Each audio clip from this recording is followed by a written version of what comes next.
The DBY-827 heavy turbolaser turret, a crowning achievement of the Galactic Republic's naval technology, was more than a weapon. It was a symbol of power, precision, and resilience during the galaxy-spanning Clone Wars. Mounted aboard the Republic's premier capital ship, the Venator-class Star Destroyer, the DBY-827 was a linchpin of Republic naval superiority, embodying versatility in its design and devastating potential in its execution. This turret was a masterpiece of strategic engineering, tailored to the needs of the Republic Navy as it faced the relentless onslaught of the Separatist alliance. Each Venator-class Star Destroyer carried 8 DBY-827 turrets, grouped in 2 clusters of 4 along the flanks of the bridge superstructure. This arrangement maximized the turret's forward firepower, while allowing them to provide lateral defense, ensuring coverage across critical firing arcs. On certain specialized Venator models, additional ventral turrets expanded their operational versatility, enabling engagement of threats on multiple axes simultaneously. The turret's twin-barrel configuration was compact yet robust, designed to deliver overwhelming firepower without sacrificing maneuverability. Each turret was mounted on an advanced gyroscopic platform that ensured stability and accuracy, even during high-speed maneuvers or under enemy fire. The rotation mechanisms were highly efficient, enabling the turret to pivot a full 360 degrees in under 3 seconds in fast-tracking mode. This agility proved invaluable against the nimble starfighters deployed by the Separatists, allowing the DBY-827 to counter swarming tactics effectively. What set the DBY-827 apart from other turbolaser systems of its era was its adaptability in combat scenarios. The turret featured 2 primary firing modes that could be selected based on the tactical requirements of the moment. In alternating fire mode, the twin barrels fired sequentially, delivering a steady stream of energy blasts. This mode was ideal for sustained engagements, as it allowed the turret to apply continuous pressure on enemy shields, while minimizing energy consumption and heat buildup. When maximum firepower was required, the DBY-827 switched to simultaneous fire mode, unleashing both barrels in a synchronized double volley. The concentrated energy output in this mode could shatter heavily armored ships, breach planetary fortifications, or deliver a decisive blow in fleet engagements. The turrets further offered 7 adjustable power levels, ranging from low-intensity precision strikes capable of disabling key systems to full-power barrages designed to obliterate entire sections of an enemy vessel. The DBY-827's targeting systems were a marvel of precision engineering, integrating advanced sensors and predictive algorithms to ensure accuracy across a range of combat scenarios. In long-range engagements, the turrets could track and destroy distant capital ships with pinpoint precision, exploiting vulnerabilities in their defenses. When battles shifted to close quarters, the turret's fast-tracking capabilities came to the forefront, allowing them to swiftly engage and neutralize smaller, more agile threats. This seamless transition between strategic bombardment and tactical dogfighting demonstrated the turret's versatility and cemented its reputation as a key asset in the Republic's fleet. The energy demands of the DBY-827 were immense, requiring the Venator-class Star Destroyer's advanced hypermatter reactor to channel vast amounts of power to the turrets. During critical engagements, the reactor could prioritize energy output to the DBY-827s, enabling them to fire at maximum capacity. However, this required careful coordination with the ship's command crew, as prolonged high-intensity firing could strain the reactor and potentially compromise other essential systems, such as shields and propulsion.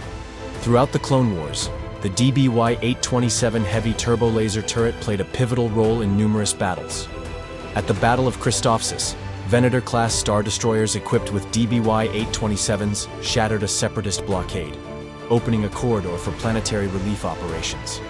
Similarly, during the Battle of Coruscant, these turrets proved their worth in defending the capital against a massive droid fleet, engaging both capital ships and starfighter swarms with unrelenting precision. Even after the fall of the Republic and the rise of the Galactic Empire, the legacy of the DBY-827 endured. While the Venator class was gradually phased out in favor of newer Star Destroyers, the lessons learned from the DBY-827's deployment influenced the design of subsequent turbolaser systems. Its combination of adaptability, precision, and power became a standard that future generations of naval engineers sought to emulate. Beyond its technical capabilities, The DBY-827 heavy turbo laser turret came to symbolize the Republic's determination and ingenuity during one of the galaxy's darkest eras. Its blazing salvos were not merely tools of destruction. They were emblems of the Republic's resolve to protect its ideals and its citizens. In the annals of galactic history, the DBY-827 stands as a beacon of hope and a testament to the Republic's technological mastery, its twin barrels blazing brightly against the darkness of war. The AV-7 anti-vehicle artillery cannon served as a versatile and deadly component of the Venator-class Star Destroyer's weaponry, bridging the gap between ground-based artillery and naval firepower. Originally designed as a ground support weapon for the Republic's Grand Army, its inclusion aboard Venators marked an innovative use of adaptable systems in the Republic Navy. Despite its modest origins, the AV-7 proved to be a vital tool in close-quarters ship-to-ship combat, offering a layer of tactical depth that complemented the Venator's more prominent armaments. The AV-7 was first conceptualized as a mobile ground artillery platform, supported by retractable legs and capable of being deployed rapidly in planetary engagements. When adapted for use aboard the Venator class, these legs were removed, allowing the cannon to be mounted directly onto the ship's artillery decks. This adjustment transformed the AV-7 into a stationary weapon optimized for naval combat, without sacrificing its original destructive capabilities. The cannon's compact design allowed for rows of AV-7s to line the artillery decks of the Venator. Positioned perpendicular to the ship's length, these cannons were oriented to fire broadside at enemy vessels, a tactic rarely employed by other starship classes, but uniquely suited to the Venator's operational flexibility. This arrangement gave the AV-7 a distinct role in fleet engagements, where its high rate of fire and destructive power could turn the tide of battle in close-range skirmishes. The AV-7 anti-vehicle artillery cannon was renowned for its balance of firepower and precision. Operated by a single gunner, the weapon could deliver concentrated volleys against a wide array of targets, from starfighters to capital ships. Its primary role was to engage enemy vessels at short to medium range, where its relatively fast tracking and high rate of fire excelled. Despite its name, the AV-7 was effective beyond its original anti-vehicle designation. When mounted aboard the Venator, it could target critical points on enemy ships, such as shield generators or weapons emplacements, to weaken their overall combat effectiveness. This adaptability made it a valuable asset during the chaotic, close-quarters engagements that were common in the Clone Wars. However, the AV-7's reliance on stored ammunition, rather than direct energy input, introduced a notable vulnerability. The munitions used by the AV-7 were susceptible to detonation if struck by enemy fire, posing a significant risk to the ship's crew and structural integrity. During intense battles, this limitation required careful positioning and tactical coordination to mitigate potential damage from explosions. One of the most striking aspects of the AV-7's deployment aboard the Venator-class Star Destroyer was its sheer quantity. Entire artillery decks were dedicated to rows of these cannons, creating a wall of firepower that could overwhelm even the most resilient adversaries. This broadside configuration evoked the naval traditions of ancient maritime warfare, where volleys of cannon fire would rake across enemy ships. The broadside strategy was particularly effective in close engagements, where the Venator's maneuverability allowed it to bring its artillery decks to bear against opposing vessels. Against larger, slower ships, this tactic could inflict crippling damage, neutralizing key systems and leaving the enemy vulnerable to follow-up strikes from the Venator's other weapons, such as the DBY-827 turbo lasers or proton torpedoes. While the AV-7 brought considerable firepower to the Venator's arsenal, it was not without its drawbacks. The reliance on physical ammunition created logistical challenges, as the ship needed to maintain a steady supply of ordnance during extended campaigns. Additionally, the vulnerability of the munitions to enemy fire posed a constant risk, particularly in battles where the Venator found itself under heavy attack. Despite these limitations, the AV-7's adaptability and firepower outweighed its vulnerabilities, cementing its role as a key component of the Venator's combat strategy. By carefully managing its deployment and integrating it with the Venator's other weapon systems, Republic commanders were able to maximize the cannon's effectiveness while mitigating its risks. The inclusion of the AV-7 anti-vehicle artillery cannon aboard the Venator-class Star Destroyer represented a bold fusion of ground and naval warfare technologies. Its success during the Clone Wars demonstrated the value of adaptable weaponry, capable of serving multiple roles across different theaters of combat. As the war progressed, the AV-7 became a symbol of the Republic's ingenuity and willingness to innovate. Though it was eventually phased out with the rise of the Galactic Empire and the introduction of more specialized naval weapons, the AV-7's legacy endured as a reminder of the Republic's resourcefulness in the face of adversity. Whether engaging droid armies on distant battlefields or holding the line in the vacuum of space, the AV-7 anti-vehicle artillery cannon was a testament to the Republic's commitment to victory, one carefully aimed blast at a time. In the turbulent space battles of the Clone Wars, the Venator-class Star Destroyer relied on a sophisticated network of point defense laser cannons to safeguard its immense frame from nimble and aggressive starfighters.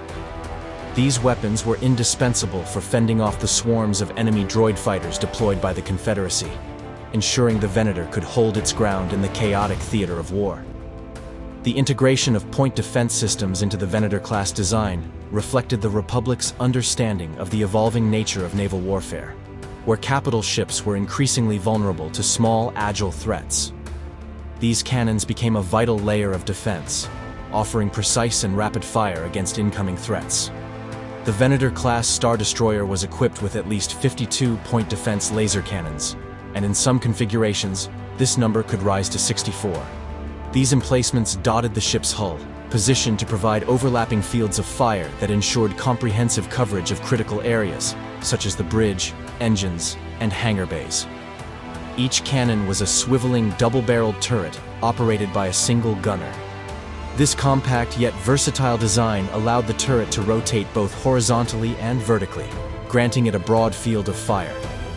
This agility made the point defense lasers particularly effective at tracking and engaging fast-moving starfighters or incoming projectiles. The simplicity of the design also meant that these turrets could be rapidly operated, with minimal training required for gunners. The primary purpose of the point defense laser cannons was to provide a reliable countermeasure against starfighters and other small craft that could outmaneuver the Venator's larger weapons systems. The cannons excelled at precision targeting, delivering rapid bursts of energy to intercept enemy ships attempting to exploit the Venator's blind spots or attack its vulnerable areas. In fleet engagements, the point defense network acted as a protective bubble, creating a deadly gauntlet for starfighters attempting to approach the Venator. This defensive screen was especially critical during the deployment or retrieval of the Venator's own starfighter complement, where open hangar bays presented a potential weak point. The versatility of the point defense cannons also extended to their utility in neutralizing incoming ordnance, such as missiles or torpedoes. By targeting these threats before they could impact the ship's shields or hull, the cannons added an additional layer of survivability to the Venator's already formidable defenses. Operating the point defense laser cannons required a balance of reflexes, precision, and situational awareness.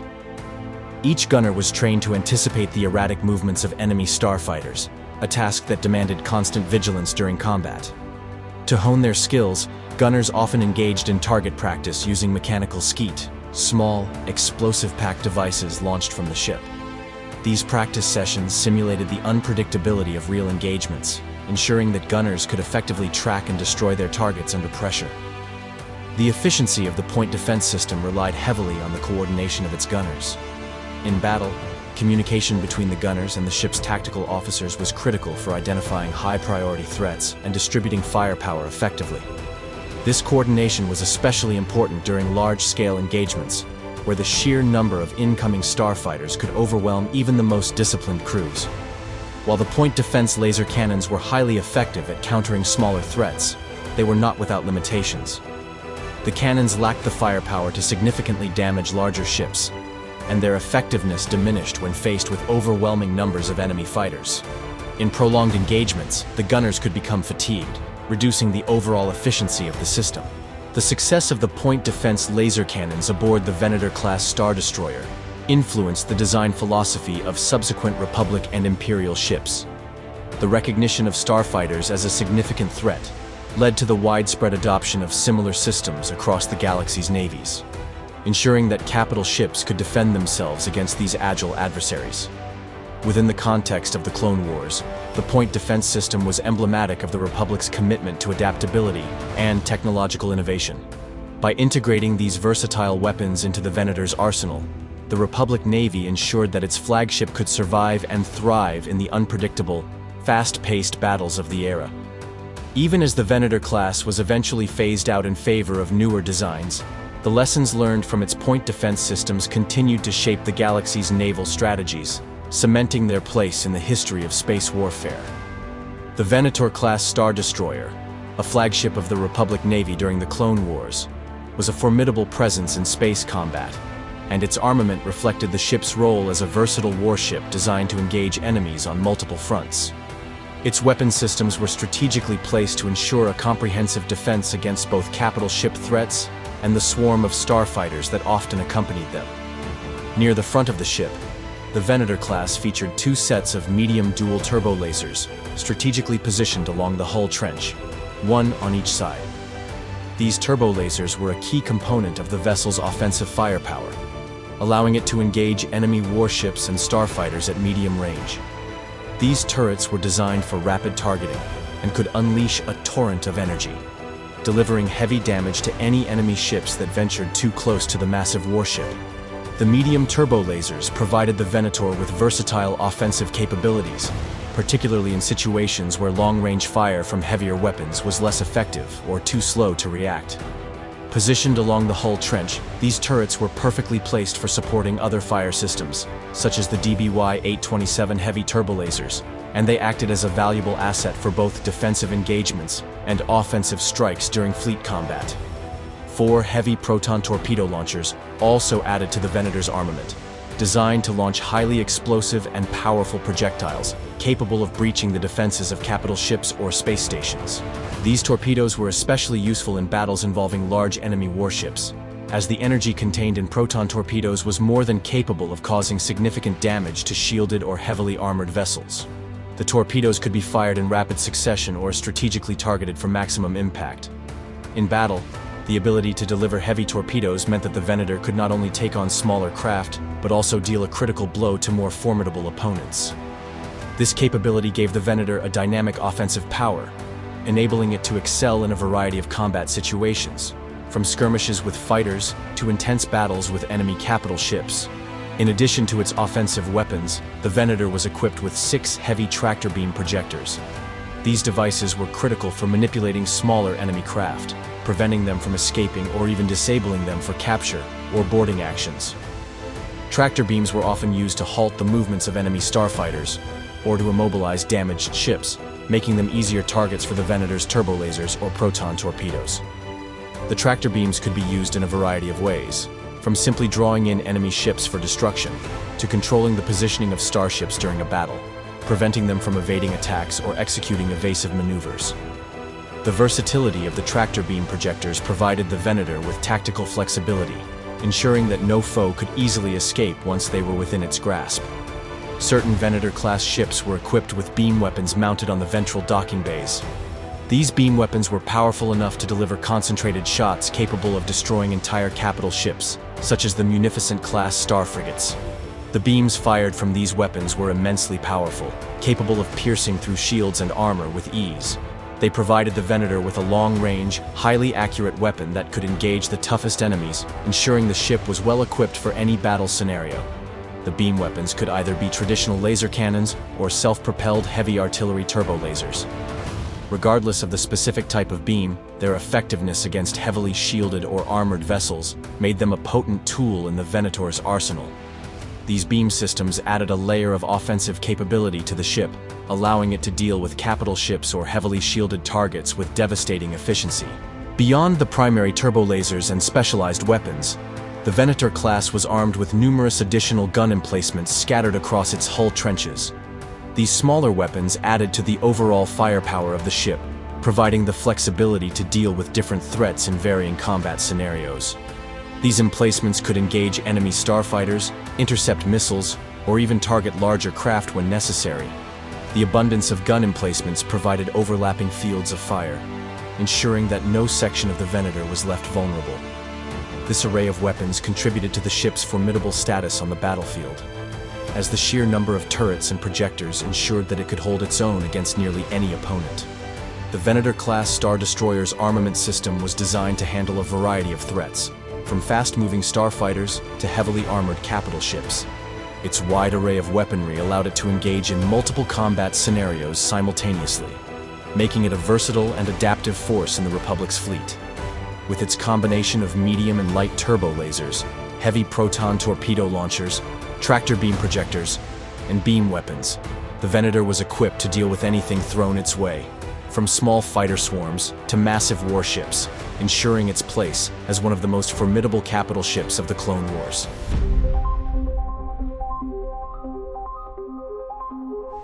The Venator-class Star Destroyer, as one of the Republic's primary warships, was engineered to achieve a balance of speed, maneuverability, and firepower. Central to these capabilities was its advanced engine system, which allowed the Venator class to achieve incredible acceleration and sustain high speeds even in the most demanding situations. With a maximum acceleration of 3,000 Gs and a maximum atmospheric speed of 975 km per hour, the Venator class was capable of performing extraordinary maneuvers, whether in the vacuum of space or within a planetary atmosphere. The Venator-class Star Destroyer featured a robust and highly efficient engine system, composed of primary, secondary, and tertiary drive engines, each designed for specific purposes. These engines were strategically placed at the aft of the ship, with a total of 8 or 10 ion thrust engines arranged symmetrically on either side. This configuration ensured that the Venator class could achieve optimal thrust and balance during operations, even under extreme conditions. The primary drive engines, typically the most powerful in the system, were positioned towards the center of the aft section, with 2 engines mounted on the port side and 2 on the starboard side.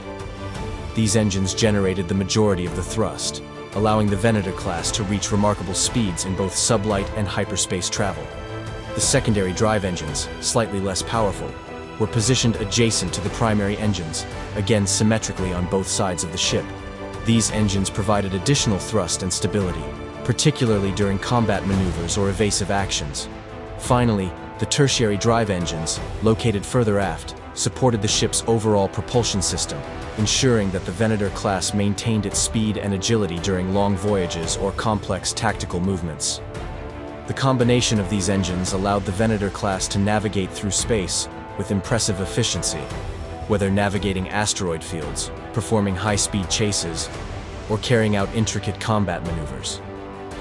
The operation of the Venator class's engine system was highly refined, with the ability to control each engine individually from the ship's command bridge. This capability was vital during combat situations, where precise control over the ship's speed and direction could be the difference between success and failure. The engines could be activated, deactivated, and adjusted independently, giving the Venator class an unprecedented level of control during battles. For example, in the event of a starboard or port engine failure, the remaining engines on the opposite side could compensate, maintaining the ship's velocity and trajectory. If multiple engines failed, such as if 3 engines on the starboard side and 3 on the port side were rendered inoperable, auxiliary power systems would automatically engage to maintain basic propulsion and prevent the ship from becoming immobilized in battle. This redundancy in the system ensured that the Venator class could continue to operate in critical conditions, even when parts of its engine array were compromised. The engines themselves were complex pieces of machinery, consisting of multiple chambers and rings. These components were coated in blast primer, a protective layer that helped shield the engines from damage during combat and intense energy fluctuations. The reaction that powered these engines was triggered by a pulse generated from the reactor core rods, which created a massive ion thrust that propelled the ship forward at remarkable speeds. Despite their exceptional performance, the Venator class's ion thrust engines came with their own set of dangers. The ion thrust produced by the engines was highly powerful, generating intense heat and radiation. If personnel were to get too close to the engines without proper protective gear, they risked serious injury.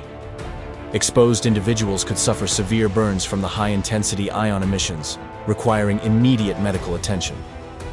However, the ship's advanced systems were designed to prevent such accidents, with safety measures in place to keep crew members at a safe distance from the engines when they were online. In most cases, the injuries from such exposure could be mitigated if the exposure was brief and the individual was treated promptly. However, the potential risks of working in proximity to the Venator-class's engines were not to be underestimated. Despite these dangers, the engine room was a crucial part of the Venator-class's operational structure, and its crew members were well trained to manage and maintain these engines under combat conditions. The Venator-class Star Destroyer's engine system was a testament to the advanced engineering of the Galactic Republic. With its 8 to 10 ion thrust engines, strategically placed for balance and performance, the Venator-class could achieve impressive acceleration and speed, making it a formidable presence on the battlefield and a swift warship in the vast reaches of space.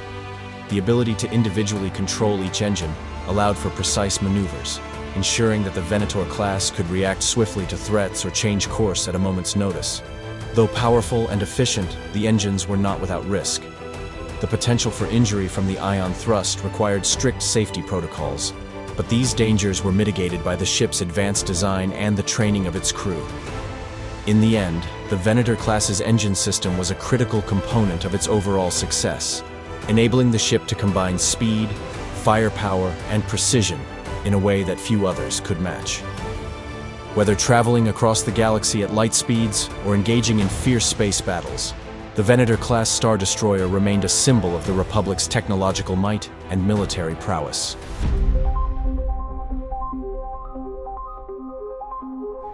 The Venator-class Star Destroyer, a formidable vessel in the Galactic Republic's fleet, was equipped with an advanced and highly efficient power plant. The reactor systems on board were responsible for driving the ship's myriad functions, from propulsion to weapons systems, making the Venator an unstoppable force in space combat. The ship's power was derived from its massive main reactor, subsidiary reactors, and a network of supplementary systems designed to ensure that the vessel could maintain its combat effectiveness in the most challenging conditions. At the core of the Venator-class Star Destroyer's energy generation system lay its main reactor, a massive and complex power source located along the central line of the ship, just below the prominent bridge tower.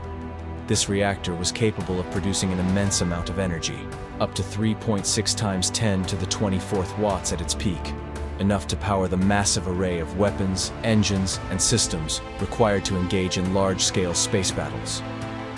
The main reactor was not just a simple energy source.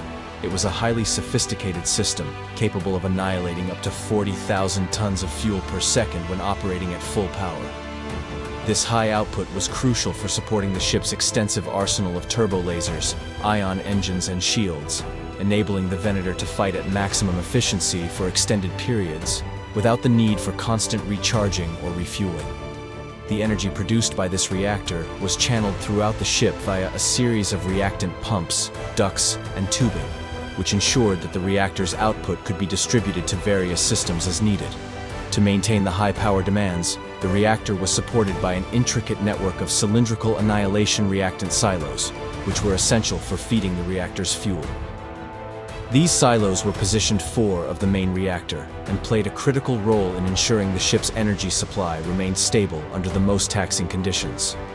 The continual flow of fuel and energy through the reactor allowed the Venator-class Star Destroyer to remain a powerful force throughout the course of the battle. In addition to the main reactor, the Venator-class was equipped with at least 2 subsidiary reactors, smaller but equally important power plants that provided additional energy when needed. These reactors were positioned strategically around the ship to ensure that the vessel could maintain operational capacity even in the event of damage to the main reactor. One such reactor was located in the left-aft wing of the ship and was surrounded by a cluster of power cells. These subsidiary systems allowed the Venator-class to maintain operational readiness in the face of potential combat damage or system failure, ensuring that essential systems like shields and communications could still function even if the main reactor was incapacitated. The interior of the Venator-class Star Destroyer's reactor compartment was a vast and complex structure designed to manage the immense power produced by the ship's reactors. The reactor compartment was characterized by 3 vertical shafts that stretched upward from the lower levels, surrounded by extensive walkways suspended above the chasm. The walkways converged at a central control station that allowed crew members to monitor and manage the reactor's performance. The control station was equipped with a variety of readouts, levers, and switches that gave operators direct control over the reactor's functions, including fuel intake, energy output, and cooling processes. The reactor compartment was also home to clusters of cylindrical structures that were integrated into the ship's power grid. These structures, coupled with a vast network of tubing and pipes, helped regulate the flow of energy and reactants throughout the ship. However, this highly complex system also represented a vulnerability.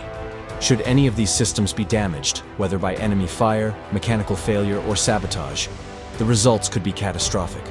Damage to the reactor or its associated systems could leave the Venator-class Star Destroyer crippled, unable to operate its key functions, such as weapons or propulsion. In combat situations, this made the ship's reactor compartments particularly vulnerable, requiring vigilant oversight and protection to ensure that the Venator remained a fully operational warship. Complementing the reactors and their support systems were the power cells, which provided additional capacity to the ship's power grid. These cells stored energy that could be tapped into when necessary, particularly during intense combat scenarios where the ship's energy demands might exceed the immediate output of the reactors. Power cells acted as a buffer, ensuring that the Venator could continue to operate at peak performance despite the fluctuating demands of battle. The incorporation of power cells also underscored the Venator-class Star Destroyer's focus on redundancy. By having multiple sources of power, including the main reactor, subsidiary reactors, and power cells, the vessel was prepared for the unexpected. The combination of these systems allowed the Venator to absorb significant damage and continue fighting without having to rely solely on any single power source.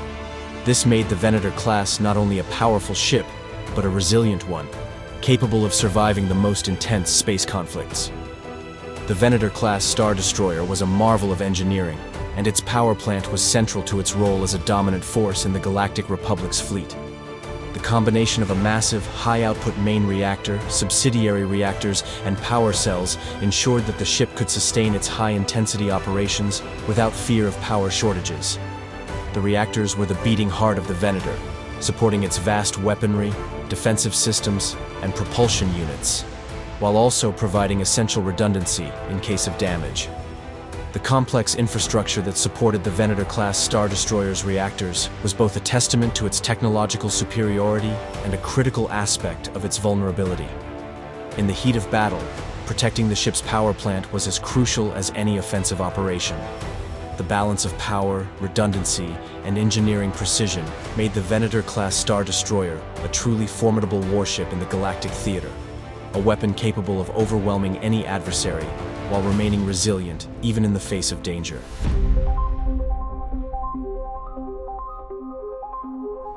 The Venator-class Star Destroyer was not only a powerhouse in combat, but also a marvel of spacefaring engineering, capable of traveling vast distances across the galaxy in a matter of days.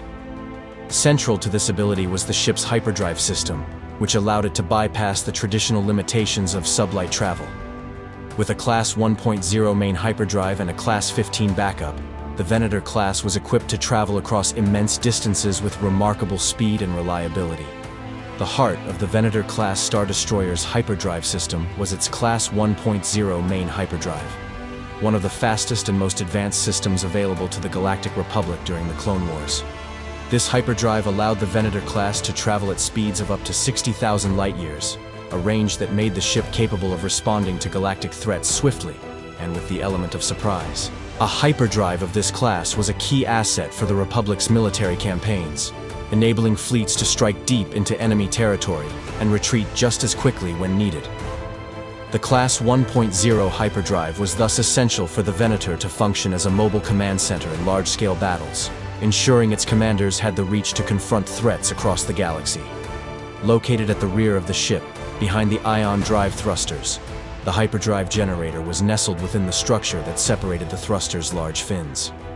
This placement not only maximized the ship's engine efficiency, but also contributed to the sleek angular appearance of the Venator class, a design that reflected both its function and form. The main inertial compressor, located in front of the generator, played a critical role in the system's operation, ensuring that the ship could transition smoothly from sublight speeds to the faster-than-light velocities of hyperspace. The stern power feeds extended slightly forward from the inertial compressor, linking the systems in a complex network that allowed the Venator class to move seamlessly through space. In addition to the primary Class 1.0 hyperdrive, the Venator class was also equipped with a Class 15 backup hyperdrive, ensuring that the ship could continue its mission even if the main system was damaged or destroyed. The Class 15 hyperdrive offered a slower speed than the Class 1.0, but was still capable of providing reliable, long-range travel. This backup system gave the Venator class an invaluable degree of redundancy, a safety measure that ensured the vessel could still return to friendly space or evacuate a battle if necessary. While the Class 1.0 system was designed for optimal performance, the Class 15 backup offered an alternative route, preserving the vessel's mobility under the most dire circumstances. Whether it was a critical battle where the Venator class was damaged or a sudden need to evade pursuit, the backup hyperdrive provided the crew with a vital contingency plan. The hyperdrive system was housed within a specialized compartment aboard the Venator-class Star Destroyer, a large and cavernous chamber that resembled the reactor rooms in terms of design. The hyperdrive room was a vast space, with walkways suspended at varying levels above a deep chasm. These walkways provided the engineers and technicians with access to the various components of the hyperdrive system, where they could monitor and adjust the system's performance. The intricate layout of the chamber featured 4 tall columns that stretched from the floor to the ceiling, adding both structural support and an imposing sense of scale to the room. In the event of severe damage to the system or malfunction, these columns and the entire hyperdrive apparatus were vulnerable. The hyperdrive room was a delicate balance of high technology and risk. Even a minor failure in the components could disable the Venator class, leaving it stranded in deep space. If damaged by enemy fire, the components within the hyperdrive room could be knocked loose, potentially disabling the hyperdrive system and leaving the ship vulnerable to attack. This vulnerability meant that the Venator class required constant vigilance and protection from enemy forces, especially during hyperspace transitions or battles in which the ship's mobility was critical. Despite its powerful Class 1.0 hyperdrive, the ship's reliance on these systems meant that any failure could leave it stranded at the mercy of the enemy. The hyperdrive system of the Venator-class Star Destroyer was a key component of its design, enabling the ship to traverse the vast distances of the galaxy with unparalleled speed. The Class 1.0 main hyperdrive provided the ship with rapid, long-range travel, while the Class 15 backup hyperdrive ensured redundancy and reliability in the face of damage or emergency. Together, these systems allowed the Venator class to dominate the galactic battlefield with its speed and mobility. Yet, despite its impressive capabilities, the Venator class was not without its vulnerabilities. The complex network of systems that powered the ship's hyperdrive could be damaged or destroyed in battle, leaving the Venator stranded and exposed. This made the hyperdrive room an essential, yet potentially fragile part of the warship, highlighting the ever-present balance between the ship's offensive and defensive capabilities and its underlying infrastructure. In the end, the Venator-class Star Destroyer's hyperdrive system was both a critical strength and a significant risk, ensuring its place as a formidable force in the galactic conflict.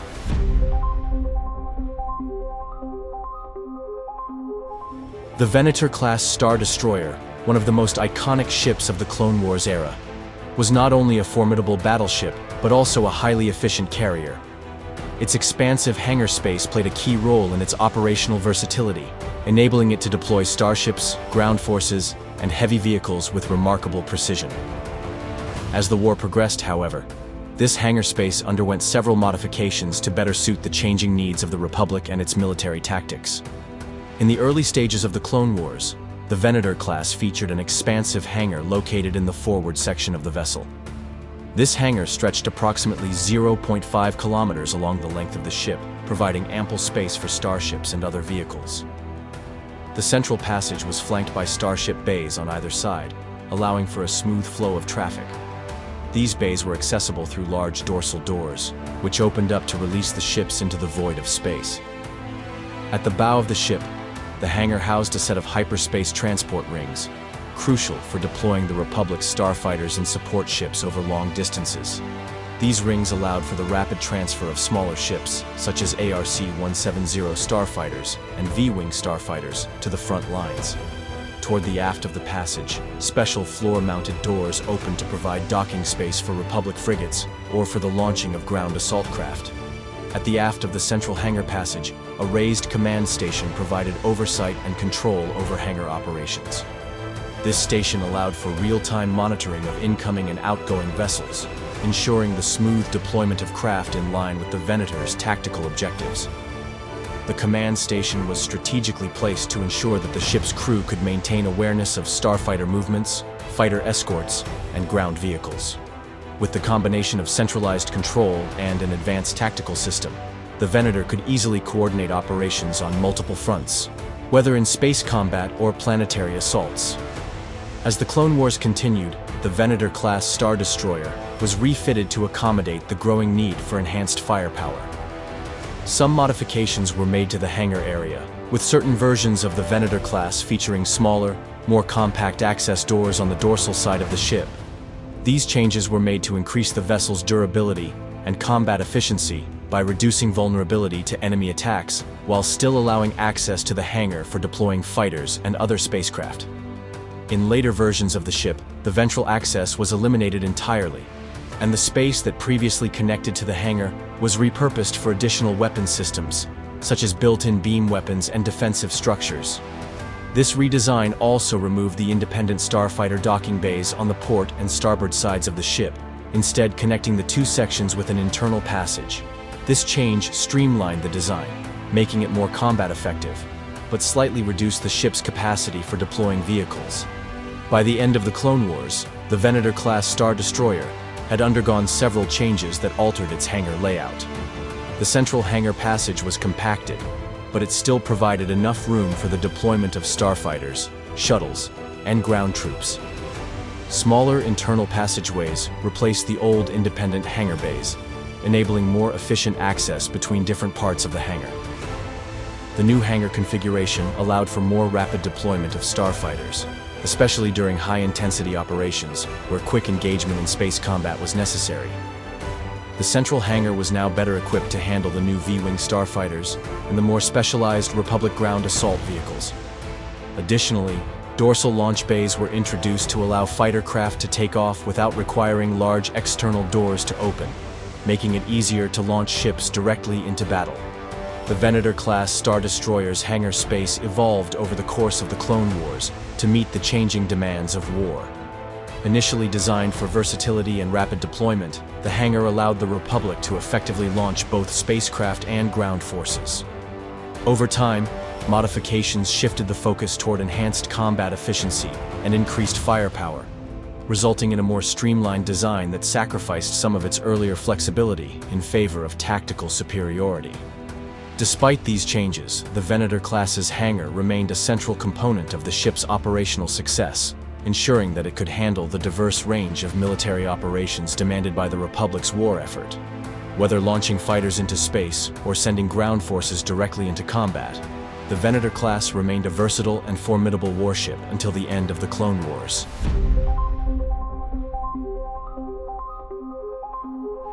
The Venator-class Star Destroyer was designed with two distinct bridges, each serving a specialized function, contributing to the ship's operational efficiency. Positioned high above the ship's main hull, the bridges offered commanding officers an unparalleled panoramic view of the battle. However, this elevated placement also exposed them to potential vulnerabilities, making the bridges critical, yet high-risk areas during combat. The starboard bridge was the primary command center of the Venator class. This bridge housed the fleet commander and their senior staff, overseeing the ship's tactical operations, coordinating fleet movements, and making key strategic decisions. The port bridge, in contrast, was dedicated primarily to starfighter operations. This bridge controlled the launch, retrieval, and coordination of the Republic's starfighters, providing the crew with the necessary control to manage the high-speed dogfights that were common in space combat. Both bridges were similarly designed with wide panoramic windows at the front, providing officers with clear visual contact with the space around them, allowing them to track enemy ships and respond swiftly to changing battlefield conditions. The windows, though offering excellent visibility, also presented a vulnerability, as they were prone to damage during intense combat. Inside the Venator's bridges, The layout was both practical and symbolic of the hierarchical nature of the Republic's military structure. The interior featured two sunken pits behind the front windows, where additional officers and specialized crew members worked to monitor and operate the ship's systems. Between these pits was a raised walkway, which allowed the senior command staff to oversee operations and quickly move between different parts of the bridge. At the aft of the bridge, a holotable was placed between two sets of blast doors, allowing the crew to conduct tactical meetings, communicate with other ships or fleet commanders, and analyze the status of ongoing operations. The holotable provided a 3D display of the battle, showing the positions of enemy forces, friendly ships, and the status of key systems. This was a critical tool for the ship's crew, enabling them to make quick, data-driven decisions in the heat of battle. Despite the advantages of the bridge's elevated position and wide visibility, the Venator-class's bridges were not without their weaknesses. Due to their raised design, these areas were exposed to enemy fire, making them prime targets during ship-to-ship combat. This vulnerability was a significant drawback, particularly during prolonged engagements where an enemy might target the command center to destabilize the ship's leadership. To counteract this vulnerability, the Venator class was equipped with reinforced armor around the bridge, but even so, these vital areas required constant attention to ensure their protection during combat. The threat of damage to the bridges was always a risk, and officers had to be prepared to adapt quickly if the bridges were compromised. The bridge design of the Venator class would go on to influence many later Imperial starships, including the Imperial-class Star Destroyer.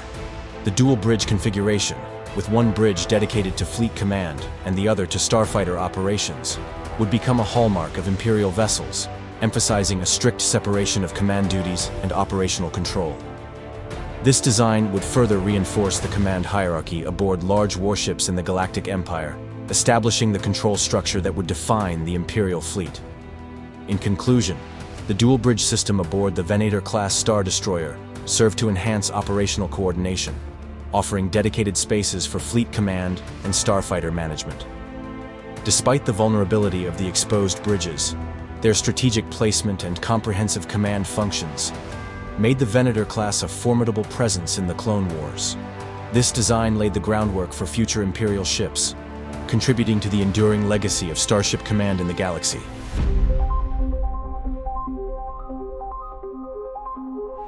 The Venator-class Star Destroyer, while primarily designed for space combat and fleet coordination, also had the capability to perform atmospheric operations, though it was not as specialized in this regard as some other ships, like the Acclamator-class assault ships. The Venator required specialized landing strips for atmospheric landings, often found at dedicated cruiser staging areas, such as those on Coruscant. These landing areas were designed to accommodate the Venator's massive size and weight, ensuring a stable and controlled descent through a planet's atmosphere.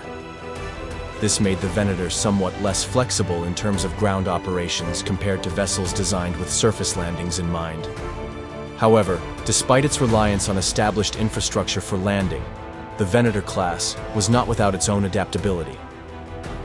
During certain planetary operations, such as the Battle of Kashyyyk, the Venator demonstrated its ability to perform surface landings on natural terrain, albeit under more extreme conditions. During this battle, a Venator-class ship successfully touched down at the city of Kachirho, allowing for the deployment of Republic ground forces to support the Wookiees in their defense against the Separatist invasion. This operation showcased the Venator's adaptability, even in less than ideal circumstances, by providing direct support for ground combat, despite its primary role as a warship in space. Additionally, the Venator class was equipped with retro rockets, which could be deployed during atmospheric entries and landings. These rockets were designed to provide the necessary thrust to slow the ship's descent and ensure a controlled landing, providing additional safety when entering a planet's atmosphere or making a soft landing on solid ground. While these features were not the Venator class's primary focus, they highlighted the ship's multi-role versatility, capable of shifting from space combat to planetary operations when necessary, making it a crucial asset in the Republic's fleet during the Clone Wars. The Venator-class Star Destroyer stood as a formidable presence in the galaxy, measuring between 1,137 and 1,155 meters in length, with a wingspan of 548 meters and a towering height of 268 meters. This massive ship was designed to serve as both a warship and a command vessel for the Republic Navy, with its formidable size reflecting its immense power and versatility. Powerful deflector shields protected the ship from enemy fire, offering a level of defense comparable to that of the Venator-class Star Destroyer, ensuring that the Venator-class could endure sustained fire during fierce engagements. Its hull armor plating provided additional resilience, allowing it to survive the rigors of battle with greater durability than many other capital ships of its time. To complement its sturdy defenses, the Venator-class was equipped with an advanced suite of sensor systems, including a hyperwave comm scanner that facilitated long-range communication and detection. This capability was crucial for coordinating fleet actions and maintaining situational awareness during deep space operations. Additionally, the ship was outfitted with sophisticated targeting sensors, enabling it to engage enemies with precision, even at great distances. This was particularly important in the vastness of space, where accurate targeting was essential for the success of its numerous weapons systems. The Venator-class also boasted a navigation system, anchored by a highly effective navigation computer, ensuring the vessel could traverse vast distances with speed and accuracy. Its ability to chart courses through space was a key feature in its role as a command ship, capable of coordinating large-scale fleet movements and executing complex battle strategies. In terms of logistical support, the Venator-class had a cargo capacity of 20,000 tons, sufficient to carry a wide variety of supplies, from munitions to equipment for ground forces. Its consumables were designed for long-term operations, with provisions that could last for 2 years, ensuring that the ship could operate independently for extended missions away from supply lines. This self-sufficiency made the Venator-class a key asset in Republic military campaigns, whether in space battles or planetary operations, giving it the endurance and versatility needed to maintain a prolonged presence in hostile environments. Overall, the Venator-class Star Destroyer was a masterfully designed vessel that balanced powerful firepower, strong defenses, and excellent logistical support, making it a vital component of the Republic's fleet during the Clone Wars.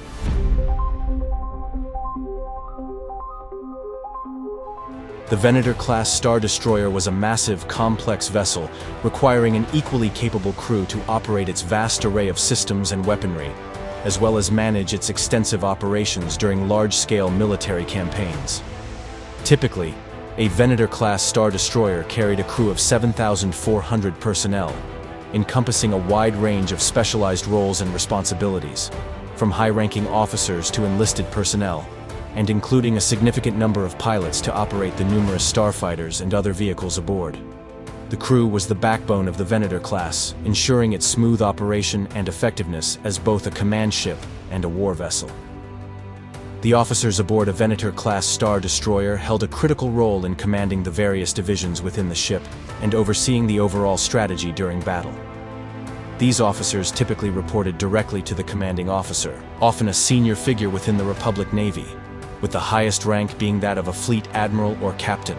The Venator-class had 2 main bridges: the starboard bridge, which was primarily dedicated to fleet command, and the port bridge, which was responsible for overseeing starfighter operations. Officers in these positions ensured that every part of the ship, from the weapons systems to the internal operations, was functioning at peak efficiency. An essential component of the Venator-class was its starfighter complement. Pilots were responsible for the operation of the vessel's large number of Republic starfighters, including V-19 Torrents and ARC-170s. These pilots were highly trained in space combat tactics and performed key missions ranging from dogfights with separatist fighters to bombing runs against larger enemy vessels or ground targets. The Venator's hangar space was designed to accommodate a large number of starfighters, and these pilots would be stationed either on the starboard bridge for fleet coordination or directly within the hangar control room to assist with launch operations.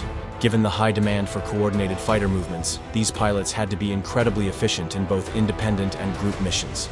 The bulk of the Venator-class's crew consisted of enlisted personnel who managed the day-to-day operations of the ship.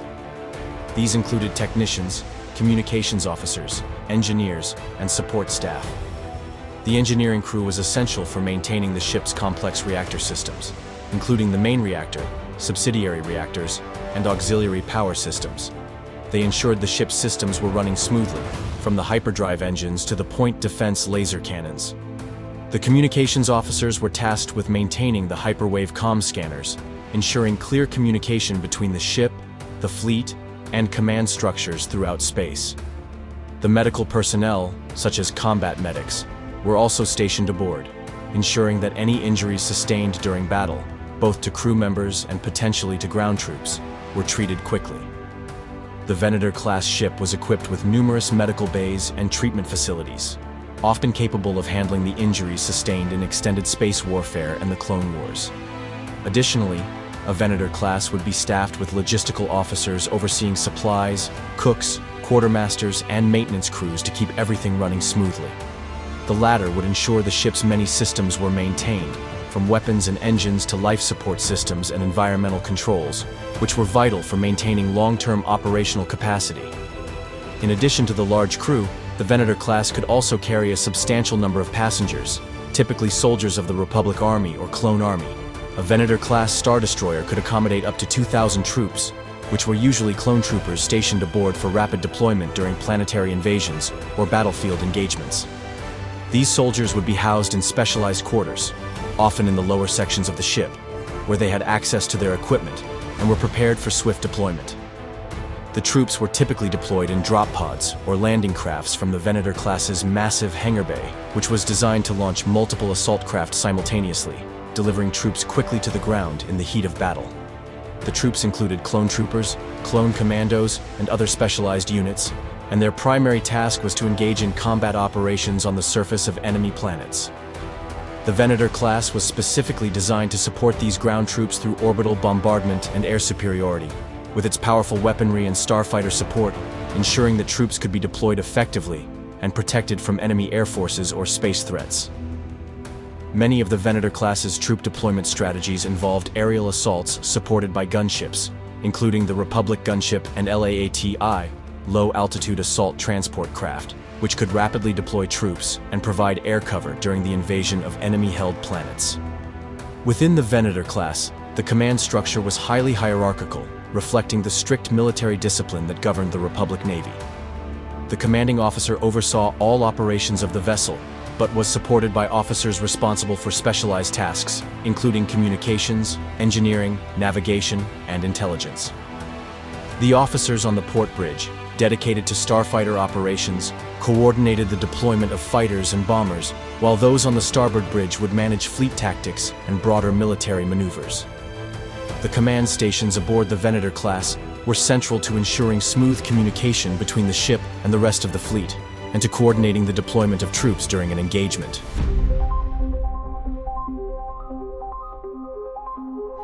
The Venator-class Star Destroyer was designed to be a formidable and versatile warship capable of deploying and supporting a wide array of spacecraft and ground vehicles, making it a key asset for the Republic Navy during the Clone Wars.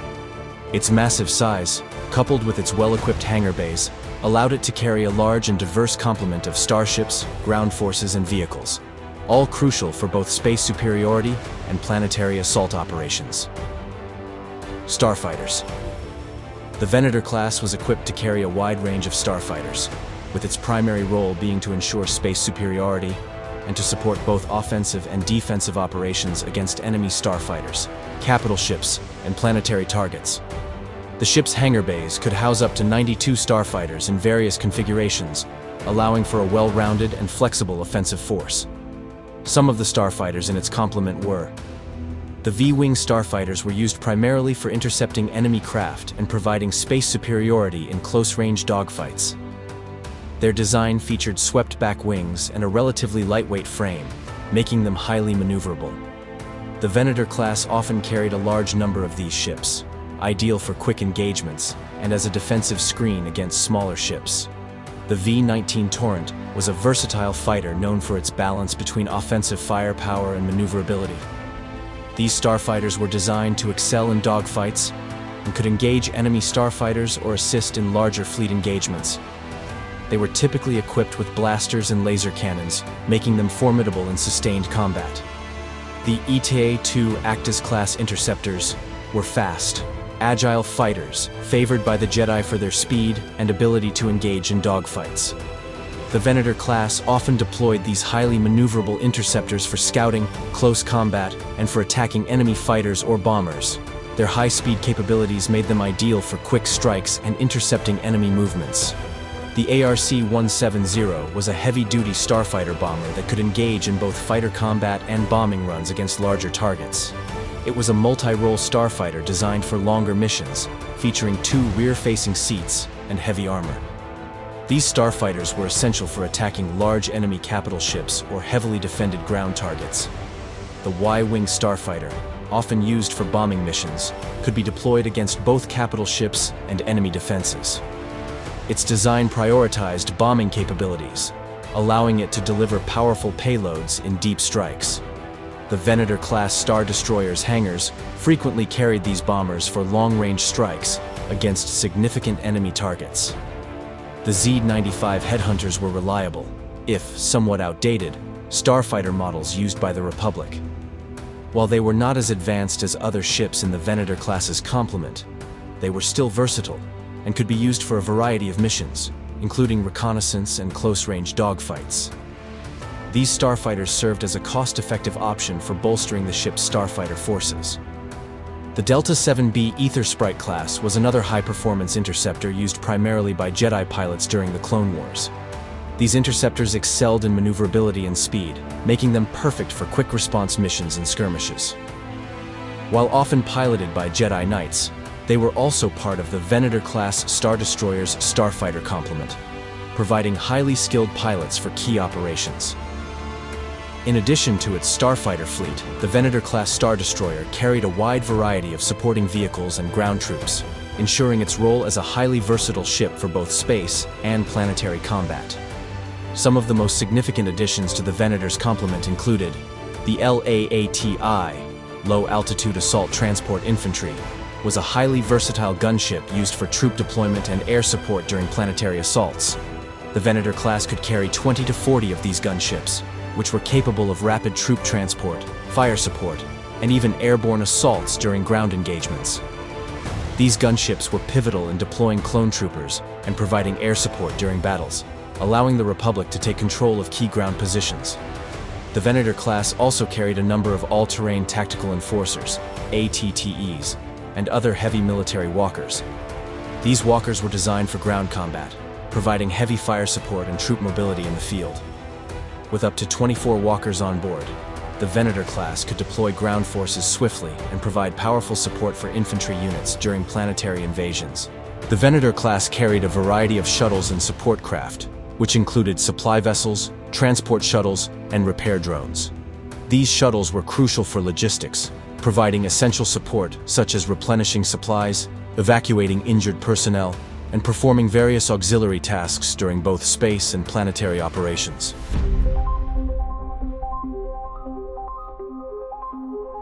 The Venator-class Star Destroyer played a critical role within the Republic Navy during the Clone Wars, serving not only as a flagship for the Republic Starfleet, but also as a highly versatile vessel capable of performing a variety of roles in both space and planetary warfare. Its design, which combined powerful firepower with a robust complement of starfighters and ground support capabilities, made it a formidable force in various operational contexts.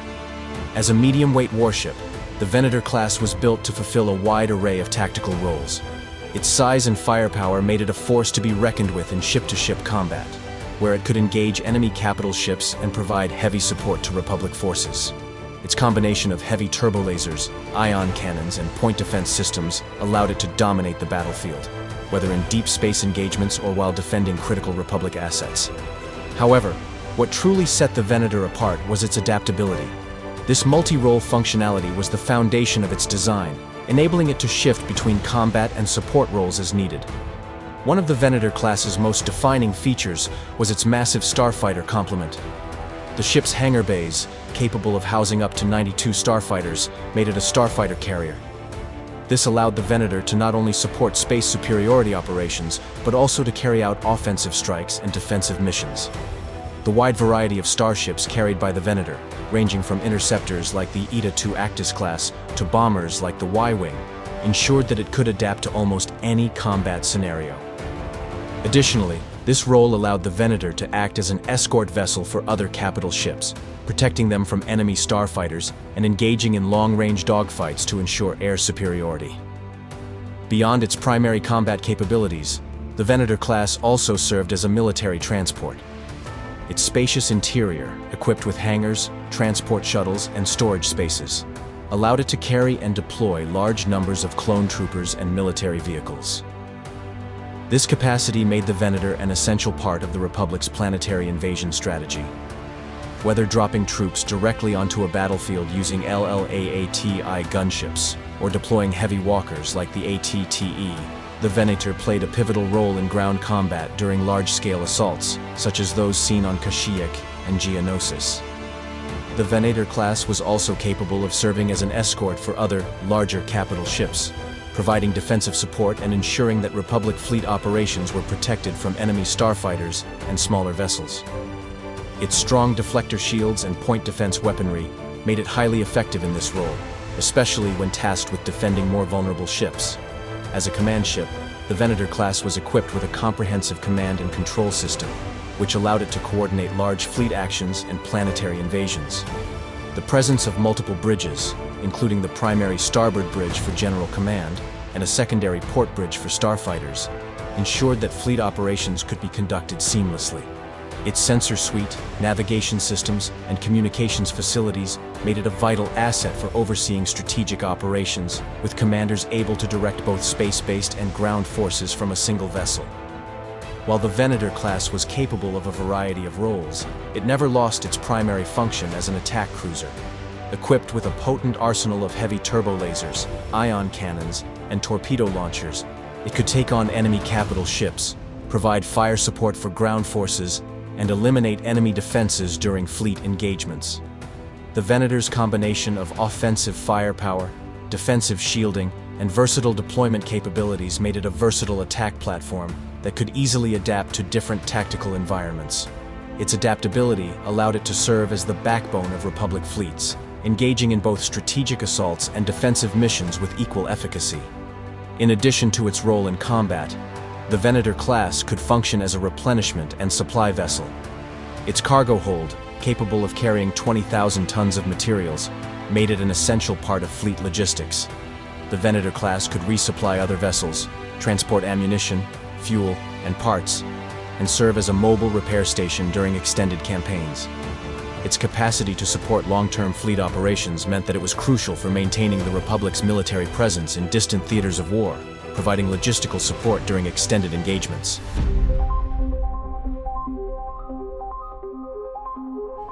The Venator-class Star Destroyer was designed as a key military asset for the Galactic Republic during the Clone Wars, intended to serve as a versatile, multi-role capital ship capable of fulfilling a variety of combat and support roles.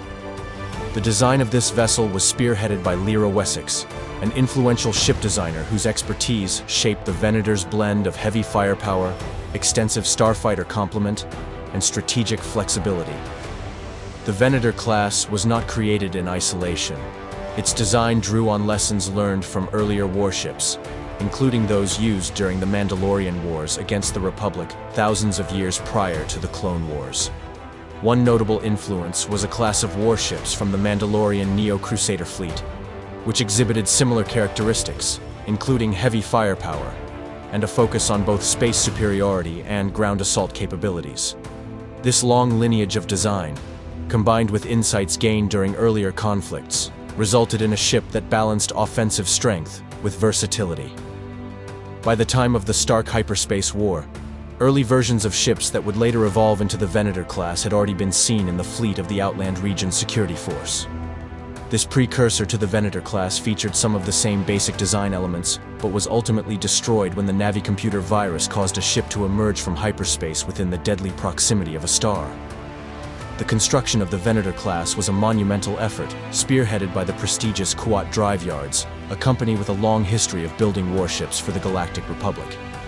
Kuat was the primary manufacturer responsible for building the bulk of Venator-class Star Destroyers during the Clone Wars, making use of its advanced shipyards to craft the immense ships.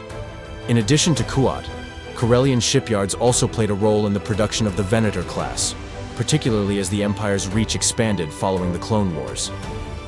This involvement from Corellian reflects the strategic importance of Venator-class vessels, which remained in service well into the Imperial era. Each Venator-class Star Destroyer carried a cost of 59 million credits, a significant investment by the Galactic Republic, especially considering the scale and technology packed into the ship. The Venator's construction was intended to ensure the Republic had a fleet capable of projecting power across the galaxy, and its impressive armament, design versatility, and defensive capabilities made it a formidable force during the Clone Wars.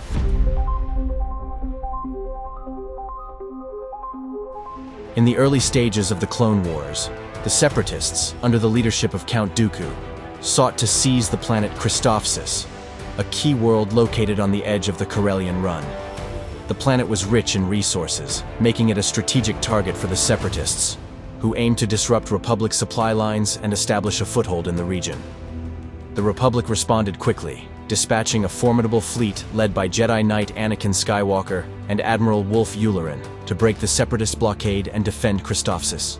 A fleet of 3 Venator-class Star Destroyers, including Resolute, Skywalker's flagship, was dispatched alongside 3 Pelta-class frigates, forming the core of the Republic response.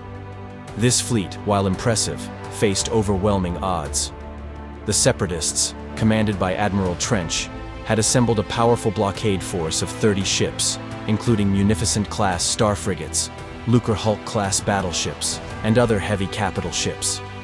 The Republic fleet attempted to engage the Separatist forces head-on, but the superior firepower of Trench's fleet and the tactical cunning of the Separatist commander drove the Republic ships back. The Republic forces were forced into a retreat, moving behind the Moon Lysis to regroup and plan their next move. At a critical moment, Obi-Wan Kenobi's Venator-class Star Destroyer, the Negotiator, arrived in the system. The arrival of the Negotiator would prove to be a game-changer for the Republic forces. On board, Kenobi carried a prototype IPV-2C stealth corvette, a stealth ship designed to penetrate enemy blockades and strike at the heart of the enemy's fleet. With the aid of this advanced vessel, Anakin Skywalker launched a daring strike against Admiral Trench's flagship, the Invincible.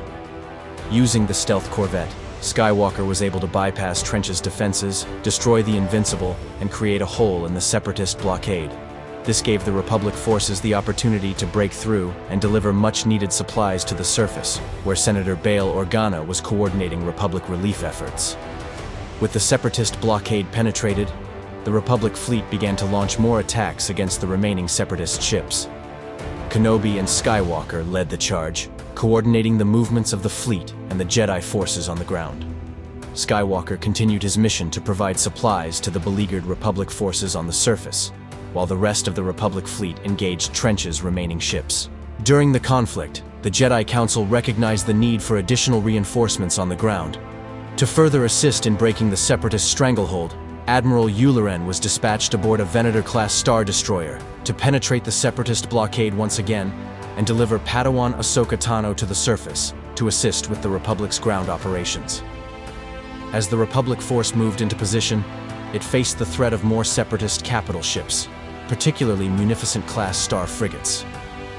On the return journey from the surface, the Venator commanded by Yularen encountered 3 Munificent-class star frigates.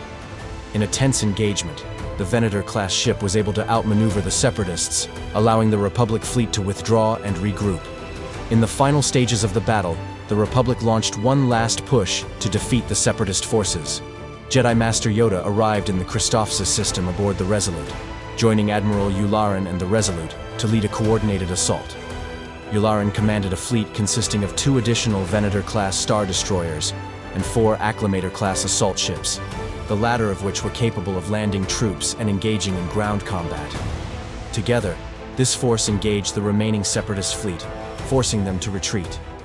With the Separatist blockade broken, the Acclamator-class ships were able to land on the surface of Christophsis, deploying clone troopers to secure critical positions and bolster the Republic's defenses. The Separatists were pushed off the planet, securing a hard-fought victory for the Republic. Following the victory at Christophsis, the 501st Legion, under Anakin Skywalker and Ahsoka Tano, was dispatched on a mission to rescue Rota, the son of the Hutt Jabba Desilejich Ture, from the Biomar Order Monastery on the desert planet of Teth. the Republic needed to secure Rada's cooperation to maintain control of the Hutt cartel's territories, which were crucial for the war effort. To support the mission, Admiral Yularen again deployed a Venator-class Star Destroyer, which transported Kenobi and a squadron of clone pilots to engage the Separatist forces stationed on Teth. A confrontation ensued between Republic and Separatist forces, culminating in a duel between the Republic fleet and a Separatist Munificent-class Star frigate. During the battle, a Vulture droid launched a suicide attack, damaging the Venator's port rear hangar, which resulted in the deaths of several clone pilots and crew members. Despite this loss, the mission to rescue Rada was ultimately a success. The Republic secured the Hutt's alliance, ensuring their continued control of the crucial trade routes and dealing a significant blow to the Separatists. The Battle of Christophsis thus marked a critical juncture in the Clone Wars, with the Republic successfully defending a vital world and securing crucial victories in both space and on the ground. The Venator-class Star Destroyers, with their impressive firepower, strategic versatility, and starfighter complement, played a pivotal role in these successes, showcasing the importance of these warships in the Republic's military arsenal. Later in the same year of the Clone Wars, the Separatist Alliance, under the command of Count Dooku, launched a major offensive on the outer rim world of Ryloth. This strategically important planet was vital for the Republic's control over the region, and its loss would grant the Separatists significant leverage in the area.